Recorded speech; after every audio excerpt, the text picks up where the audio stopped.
Platform पर। आज मैं आपके साथ लेकर आया हूँ मैथ स्पेशल की एक ऐसी क्लास जो आपके टीचिंग से रिलेटेड जितने भी एग्जाम्स होते हैं उसको ये आपका कवर करेगा।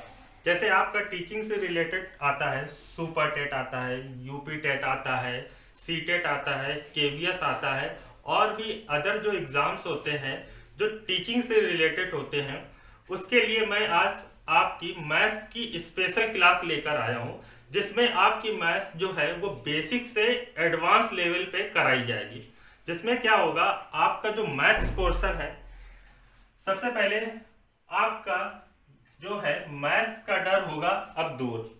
अब मैं स्टार्ट करता हूं। जो मैथ्स की क्लास है आपकी, उसको मैंने मैथ्स की क्लास आपकी जो है उसको मैंने 2 पार्ट्स में डिवाइड की है। फर्स्ट पार्ट जो आपका आता है वो आता है आपका अर्थमेटिक,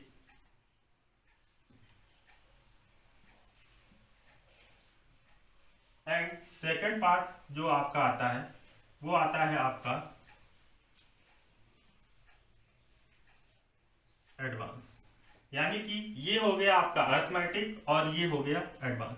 अब इसको मैंने 2 पार्ट्स में क्यों डिवाइड किया है उसका भी एक रीजन है। जैसे आपका अर्थमेटिक वाला जो पोर्शन है उसमें क्या होता है कि जैसे आपका फर्स्ट चैप्टर आता है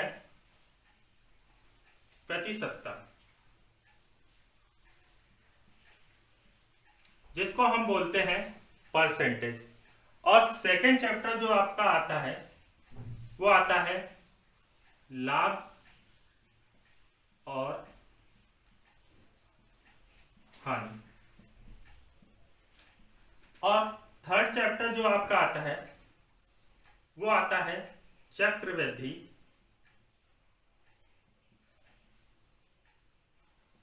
ब्याज, जिसको हम इंग्लिश में कंपाउंड इंटरेस्ट बोलते हैं। और फोर्थ चैप्टर जो आता है आपका साधारण ब्याज, जिसको हम इंग्लिश में सिंपल इंटरेस्ट बोलते हैं। और नेक्स्ट चैप्टर जो आपका आता है वो आता है आपका रेशियो, अनुपात और समानुपात। और इसके बाद जो नेक्स्ट चैप्टर आता है आपका वो है आपका एवरेज, यानी कि औसत। और इसके बाद जो आपका अगला चैप्टर आता है वो आपका है 7 चैप्टर समय और काल। तो क्या है, आपकी ये जितने भी चैप्टर्स हैं ये आपके सारे अर्थमेटिक के चैप्टर्स हैं, जिसमें आपका क्या है, ये जितने भी चैप्टर्स दिए गए हैं ये आपका एक अलग ही टॉपिक होता है, जिसमें कोई एक्स्ट्रा चैप्टर इंक्लूड नहीं होता है। मतलब क्या होता है कि जैसे यहाँ पे परसेंटेज बोला गया, चाहे आपका प्रॉफिट और एंड लॉस बोला गया, चाहे आपका कंपाउंड इंटरेस्ट बोला गया, चाहे आपका साधारण ब्याज बोला जाए, या अनुपात और समानुपात बोला जाए, या फिर एवरेज बोला जाए, या फिर टाइम एंड वर्क बोला जाए। तो इसमें क्या है कि सबसे पहले यहाँ पे जो चैप्टर है परसेंटेज, तो मैं परसेंटेज के बारे में आपको बताना चाहता हूँ कि ये जितने भी चैप्टर हैं मोस्टली क्या होता है कि इसमें सभी में परसेंटेज का यूज होता है। ठीक है, परसेंटेज का यूज होता है, इसीलिए मेन क्या होता है कि जैसे प्रॉफिट और एंड लॉस ले लेते हैं, चक्रवृद्धि ब्याज ले लेते हैं, साधारण ब्याज लेते हैं, जितने भी होते हैं परसेंटेज यूज होता है उसमें। नेक्स्ट आते हैं हम एडवांस पोर्शन में। तो एडवांस पोर्शन में जैसे आपका फर्स्ट चैप्टर हो गया अंकी क्षमता, जिसको हम बोलते हैं नंबर सिस्टम। नेक्स्ट हो जाता है आपका बीज गणित, जिसको हम बोलते हैं अलजेब्रा। नेक्स्ट टॉपिक हो जाता है आपका क्षेत्रमिति, जिसको हम बोलते हैं मेंसुरेशन। नेक्स्ट टॉपिक आपका हो जाता है ज्यामिति, जिसको हम बोलते हैं ज्योमेट्री। और नेक्स्ट टॉपिक हो जाता है आपका, नेक्स्ट टॉपिक हो जाता है आपका स्टैटिक्स, सॉरी, जिसको हम बोलते हैं सांख्यिकी। तो मैं ये बता दूं कि जितने भी एडवांस के पोर्शन हैं, इसमें क्या होता है कि ये जितने भी चैप्टर्स होते हैं, इसमें बहुत सारे छोटे से छोटे चैप्टर्स होते हैं, जिसको मैं आपको डिटेल में जब चैप्टर कराऊंगा तब बताऊंगा। लेकिन अभी मैंने इसको इसलिए बताया है कि ये जितने भी चैप्टर्स हैं वो सारे आपके एग्जाम पॉइंट ऑफ व्यू से बहुत ही इंपॉर्टेंट चैप्टर है। तो अब मैं यहाँ पे एक एक चैप्टर के बारे में कुछ बताना चाहता हूँ। जैसे परसेंटेज होता है, परसेंटेज जो होता है, आप जानते हैं कि जो परसेंटेज होता है वो अपने आप में पूरा 100% होता है।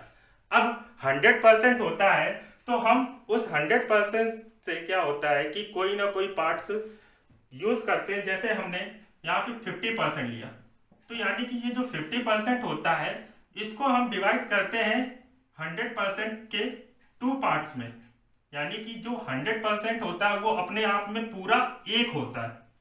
अब 50% जो है 100% को डिवाइड किया गया, यानी कि इसको मैंने 1/2 और 1/2 2 पार्ट्स में डिवाइड किया गया।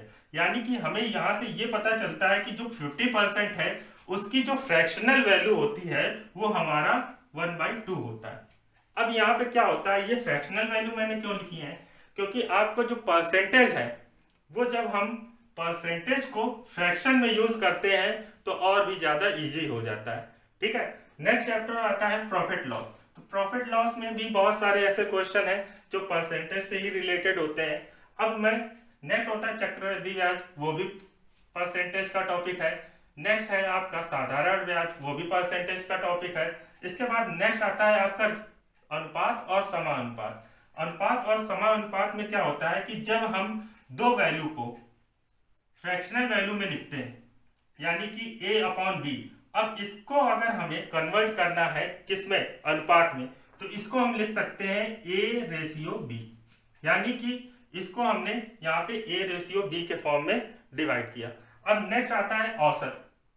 औसत में क्या होता है कि आपका, जैसे एक एग्जांपल लेते हैं कि जैसे कि आपकी 1 से लेकर 1 2 3 4 5 ये जो वैल्यूज आती हैं मैं यहाँ पे लिख देता हूँ, 1 2 3 4 5 और 6। यानी कि यहाँ पे ये जो आपकी वैल्यू है, अगर मुझे इसका एवरेज फाइंड करना है तो मैं क्या करूँगा, यहाँ पे पहली वैल्यू और लास्ट वैल्यू को लूंगा और इसको 2 से डिवाइड कर दूंगा, यानी कि यहाँ पे ये हो जाएगा 7/2, और इसकी जो एवरेज वैल्यू मैं पॉइंट में लूंगा तो ये आ जाएगी आपकी 3.5, ये हो जाएगी एवरेज वैल्यू। तो इससे रिलेटेड आपके बहुत सारे भी सम आएंगे, जब मैं चैप्टर कराऊंगा तो उसमें आपको डिटेलिंग से बताऊंगा। इसके बाद नेक्स्ट पोर्शन आता है आपका एडवांस पोर्शन। एडवांस पोर्शन में क्या होता है, जो नंबर सिस्टम होता है यानी अंकी क्षमता होती है, इसमें बहुत सारे टॉपिक आते हैं। जैसे आपका HCF हो गया एंड LCM हो गया, ठीक है, और आपका बहुत सारे ऐसे टॉपिक्स होते हैं जैसे आपका घन हो गया और आपका घनाभ हो गया, इससे रिलेटेड हो गया। और नेक्स्ट टॉपिक आपका आ जाता है जैसे आपका हो गया एवरेज टाइप। इसमें एवरेज भी कुछ पार्ट एवरेज का भी यूज हो जाता है, वो मैं आपको बताऊंगा। नेक्स्ट आता है आपका बीजगणित। बीजगणित में भी आपके जैसे फार्मूले से रिलेटेड क्वेश्चन आते हैं। जैसे यहाँ पे आता है x² + 1/x², ये वैल्यू गिवन होती है, और यहाँ पे जैसे यहाँ पे ये वैल्यू गिवन है और पूछ लेता है कि x⁴ + 1/x⁴ का मान बताइए। तो यहाँ पे हम इसको भी सॉल्व करना सीखेंगे। नेक्स्ट आता है आपका मेंसुरेशन। मेंसुरेशन में क्या होता है कि मेंसुरेशन को मैंने कुछ इस तरीके से डिवाइड किया है। जैसे आपका मेंसुरेशन है,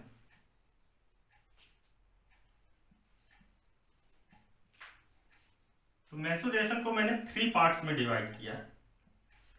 जैसे फर्स्ट पार्ट आपका आ जाएगा 1D डायमेंशन, सेकेंड पार्ट आ जाएगा आपका 2D dimension and third part आ जाएगा आपका 3D डायमेंशन। अब आपको ये पता नहीं होगा कि 1D में क्या होता है, 2D में क्या होता है, 3D में, तो वो मैं आपको बताता हूँ। यानी कि 1D में जो होता है, जितने भी आपके परिमाप आते हैं, जितने भी आपके परिमाप आते हैं वो सारे 1D में आते हैं। 2D में क्या आता है, जितने भी आपके क्षेत्रफल होते हैं वो सारे 2D में आते हैं। 3D में क्या होता है, जितने भी आपके आयतन आते हैं वो सारे 3D में आते हैं। अब यहाँ पे परिमाप में क्या होता है कि जैसे हमने यहाँ पे रेक्टेंगल लिया, ये हो गया आपका रेक्टेंगल, तो यहाँ पे ये होती है आपकी लेंथ और ये होती है ब्रेड्थ। तो परिमाप में क्या होता है कि हमेशा जितनी भी साइडें होती हैं उनका क्या किया जाता है, टोटल। टोटल मतलब इन सभी को ऐड करते हैं, तब यहां से उसका परिमाप होता है। 2D में क्या होता है, लेंथ और ब्रेड्थ का मल्टीप्लाई करते हैं, तो यहां से आपका क्षेत्रफल आता है। नेक्स्ट आयतन में क्या होता है, इसमें एक साइड और इंक्लूड हो जाती है जो होती है आपकी हाइट, जिसे हम बोलते हैं ऊंचाई। अब आयतन फाइंड करना है तो यहाँ पे h और इंक्लूड हो जाता है, तो वहां से आपका आयतन फाइंड आउट हो जाएगा। इसी तरीके हम आते हैं ज्यामिति में। ज्यामिति जो होती है उसमें बहुत सारे टॉपिक आते हैं, जैसे आपका त्रिभुज हो गया, वृत्त हो गया, और आपका त्रिभुज हो गया, वृत्त हो गया, और वर्ग हो गया। ठीक है, इस टाइप से बहुत सारे टॉपिक आते हैं, तो उसमें हम इसको डिटेल से पढ़ेंगे। अब इसके बाद आता है सांख्यिकी। सांख्यिकी में क्या होता है कि आपके जो मीन मीडियम मोड यहाँ पे क्या होता है, माध्य, माध्यिका और माध्यान्ह, ये सारे आपके सांख्यिकी में रिलेटेड होंगे। अब मैंने ये सारे चैप्टर्स कराए। अब मैं आपसे यही कहना चाहता हूं कि आप इस क्लास को जरूर अटेंड करें, जिससे क्या होगा कि जो आपका बेसिक लेवल कमजोर है वो आपका बहुत स्ट्रांग हो जाएगा। इसीलिए जो क्लास रखी गई है वो बेसिक से एडवांस लेवल की गई है। यानी कि इसमें ये होगा कि आप बेसिक से मैथ्स को स्टार्ट करेंगे और एडवांस पोर्शन तक ले जाएंगे। मतलब सम की जो क्वालिटी होगी वो क्या होगा कि बिल्कुल बेसिक से स्टार्ट किया जाएगा और धीरे धीरे धीरे करके हम एडवांस पोर्शन तक ले जाएंगे उसे। अब क्या होगा कि जब हम सम सॉल्व करेंगे तो वहां पे मैं आपको सम के साथ थोड़ी प्रैक्टिस भी कराता जाऊंगा, जिससे आपको भी पता लगे कि हम जो सीख रहे हैं वो हमें आ रहा है कि नहीं आ रहा है। आप जब उसको सॉल्व कर लोगे तो आपको खुद ही इतना पता हो जाएगा कि जो मैं पढ़ रहा हूं वो कैसे पढ़ रहा हूं, मुझे समझ में आ रहा है या नहीं आ रहा है। तो आज की क्लास जो थी वो आपकी इंट्रोडक्टरी क्लास थी, जिसमें मैंने आपका सिलेबस के बारे में डिस्कशन किया। नेक्स्ट आपका जो टॉपिक मैं स्टार्ट करूंगा वो टॉपिक आपका होगा परसेंटेज, जिसे हम प्रतिशतता बोलते हैं। अब यहाँ पे क्या है कि ये जो टीच मंत्रा का प्लेटफॉर्म है ये आप लोगों के लिए ही बनाया गया। इसमें क्या है कि जो लोग पेमेंट करके भी पढ़ते हैं और अच्छा कंटेंट नहीं प्रोवाइड किया जाता है, तो टीच मंत्रा ने सोचा कि उन लोगों को उनके हिसाब से कंटेंट प्रोवाइड किया जाए, जिससे क्या हो कि जो आप लोग जिस भी एग्जाम की तैयारी करते हैं उसमें अच्छा रिस्पॉन्स आ सके। तो यहाँ पे टीच मंत्रा का यही एम है कि जितने भी लोग टीच मंत्रा के साथ जुड़े वो अच्छे से अच्छा अपना रिस्पॉन्स करें। और आप लोग जब रिस्पॉन्स करेंगे तो आप लोगों से मेरी यही विनती है कि मेन चीज आप टीच मंत्रा के साथ खुद जुड़े और अपने फ्रेंड को भी जोड़े, जिससे आपके साथ उनको भी अच्छा कंटेंट प्रोवाइड किया जा सके। तो मैं यही कहना चाहता हूं कि अगर आप अभी भी नहीं जुड़े हैं तो टीच मंत्रा के इस प्लेटफॉर्म को सब्सक्राइब करिए और ज्यादा से ज्यादा लोगों को शेयर करिए, जिससे वो लोग भी इस प्लेटफॉर्म में जुड़े और इसमें जो कंटेंट प्रोवाइड किया जा रहा है, जैसे वीनस सर पढ़ाते हैं, अनुज सर पढ़ाते हैं, तो ये लोग मेन क्या करते हैं कि आपको जो एग्जाम के पॉइंट से जो कराया जाता है उसको सारे अच्छे से मेंटेन कराते हैं। और मैथ्स तो मैं कराऊंगा ही, आपको खुद ही फर्स्ट क्लास में पता चल जाएगा कि मेरी मैथ्स वीक है या स्ट्रांग है। वो आप खुद ही गाइड कर लोगे कि मैं मैथ्स में वीक हूं या मैथ्स मुझे आती है। देखिए मेन चीज, बहुत सारे लोग होते हैं जो स्टार्ट करते हैं कि जीरो से हीरो लेवल। मुझे जीरो से हीरो नहीं बनाना है आपको। मेन रीजन ये है, आप तो हीरो पहले से ही हो। मेन क्या है, आपका क्या है, बेसिक नॉलेज उतना स्ट्रांग नहीं है, उसी को मुझे स्ट्रांग कराना है। इसीलिए मैंने मैथ्स का पोर्शन आपके बारे मतलब सिलेबस के अकॉर्डिंग डिस्कस किया है। तो प्लीज ज्यादा से ज्यादा लोगों को सब्सक्राइब कराइए और शेयर भी करिए, ठीक है, जिससे आपको अच्छा कंटेंट प्रोवाइड हो। ठीक है, आपका बहुत बहुत धन्यवाद जो आपने इस इंट्रोडक्टरी क्लास को देखा, उसके लिए मैं तहे दिल से आपका शुक्रिया अदा करता हूं। धन्यवाद।